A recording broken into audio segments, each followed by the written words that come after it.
Hi, I'm Jennifer Ludlam with Dynamatic, and I'm speaking with Michael Krogan.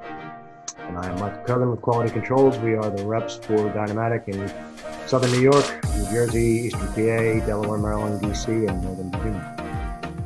Thank you, Michael. You recently went to a plant and you were discussing maintenance of an eddy current drive. Can you tell me how that went?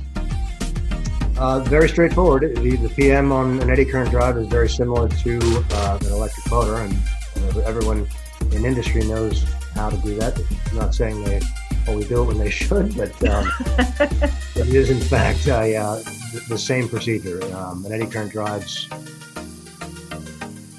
basically an electric motor or a generator, just configured differently to perform a different task. Okay, so basically they didn't have any issues with trying to grease the bearings and blowing out the enclosure. No, it was the procedures. So they're so used to that. There was nothing different about maintaining the eddy current drive than any other electric motor. Okay. And did they have to do anything special with the controls? I don't know if their controls are right there in the room with the eddy current, or if they have them remote mounted.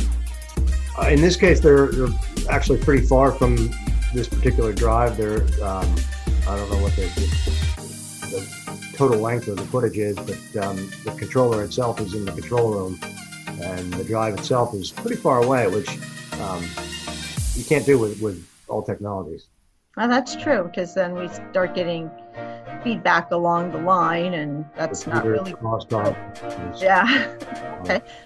Well, I'm glad they did well with their maintenance tasks. Please remind them in the future that, and I know it might be decades down the road, but if they need to do some work on replacing bearings, that we can do that in-house at our own facility. And frankly, we talked about that, and I think that is the route they'll go when it doesn't need an overhaul, but it doesn't appear to be close to that time yet. Okay. Well, thank you, Michael. No problem.